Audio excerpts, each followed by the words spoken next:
প্রচণ্ড গরমের কারণে বরিশাল নগরীতে বেড়েছে ডাবের চাহিদা, পাশাপাশি ভ্রাম্যমাণ শরবতের দোকানেও বেড়েছে বিক্রি। এ বিষয়ে জানাতে যুক্ত হচ্ছেন সহকর্মী অমিত হাসান। অমিত, বরিশালে এই মুহূর্তে গরমের কি অবস্থা, তাপমাত্রা কেমন? এবং এই যে বলছিলাম যে ডাবের সরবরাহ কিংবা চাহিদা বেড়েছে, শরবতের চাহিদা বেড়েছে, এই সময়টায় গরমকালে কিন্তু মানুষের এই ধরনের তরল পানীয়র প্রতি একটু আগ্রহ বেড়ে যায়।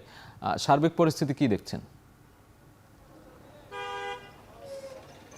সাজিদ, একটু জানিয়ে রাখি, বরিশালে কিন্তু বেশ কয়েকদিন ধরে এই গরমের যে তীব্রতা সেটি কিন্তু অনুভূত হচ্ছে এবং আবহাওয়াবিদ বলছে যে পরিমাণ তাপমাত্রা রয়েছে তার থেকে বেশি গরম অনুভূত হচ্ছে, কারণ জলীয় বাষ্পের পরিমাণ বাতাসে বেশি থাকার কারণে কিন্তু এই সমস্যার সৃষ্টি হচ্ছে এবং এতে জনজীবন কিন্তু প্রচুর পরিমাণে ব্যাহত হচ্ছে। এবং আমরা দেখেছি বরিশালের বিশেষ করে মেডিকেল কলেজ হাসপাতালের সামনে, কোর্টের সামনে, সদর হাসপাতালের সামনে সহ বিভিন্ন জায়গায় কিন্তু বিভিন্ন তরল যে খাবার পানি কিংবা তরল যে পণ্যগুলো রয়েছে সেগুলো নিয়ে আসলে বিক্রেতারা বসছেন এবং ক্রেতারা কিন্তু এই দোকানগুলোতে ভিড় করছেন। বিশেষ করে ডাবের যে চাহিদা সেটি কিন্তু আগের তুলনায় অনেক বেড়েছে এবং সরবরাহ বেশ ভালো দেখা যাচ্ছে। বিশেষ করে বিভিন্ন জায়গায় আমরা দেখেছি যে ডাব কিনছেন, তবে ডাবের দাম কিন্তু তুলনামূলক বেশি দেখা যাচ্ছে। বিশেষ করে 70 টাকা থেকে শুরু করে প্রায় 200 টাকা পর্যন্ত আকার ভেদে কিন্তু ডাব বিক্রি হচ্ছে। এবং এই মুহূর্তেও যদি দেখাই যে বরিশাল মেডিকেল কলেজ হাসপাতালের সামনে বিভিন্ন ধরনের পানীয় নিয়ে কিন্তু বিক্রেতারা বসছে এবং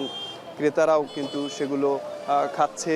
দেখা যাচ্ছে এখানে যেহেতু মেডিকেল কলেজ রয়েছে সেখানে আসলে বিভিন্ন রোগীরা আসে, তারা সেবা নিতে এখানে কিন্তু এসে ভিড় করছেন এবং শরবত খাচ্ছেন। এবং বরিশালে যে তাপমাত্রা বলি যদি, তাহলে সর্বোচ্চ তাপমাত্রা গত 3 তারিখে 3 এপ্রিল কিন্তু রেকর্ড করা হয়েছে প্রায় 36.5 ডিগ্রি সেলসিয়াস এবং প্রতিনিয়তই কিন্তু বাড়ে। তবে দুপুরের পর থেকেই কিন্তু আসলে তাপমাত্রাটা বেশি বাড়া শুরু করে। বিশেষ করে 11টা-12টার পর থেকেই তাপমাত্রাটা বাড়তে শুরু করে এবং তখনই কিন্তু আসলে জনজীবন বেশি ব্যাহত হয়।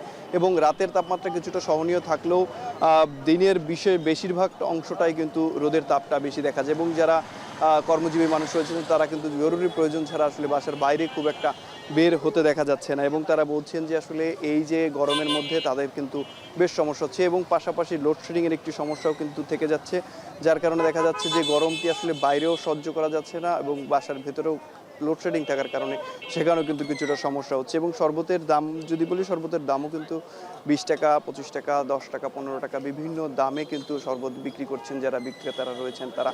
এবং ডাবের দামটি বরিশাল শহরে সবসময়ই বেশি দেখা যায়। বিশেষ করে এই যে বিশেষ জায়গাগুলো রয়েছে, বিশেষ করে হাসপাতালের সামনে, কোর্টের সামনে, এইসব জায়গায় যারা ডাব বিক্রি করছেন তারা কিন্তু আসলে বেশি করেই ডাবের দামটি বাড়িয়ে নেয়।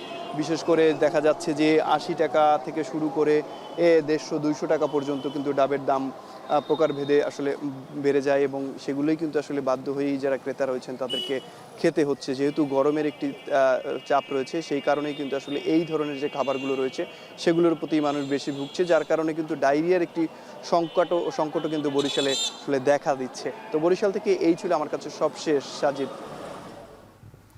বরিশাল থেকে যুক্ত ছিলেন সহকর্মী অমিত হাসান।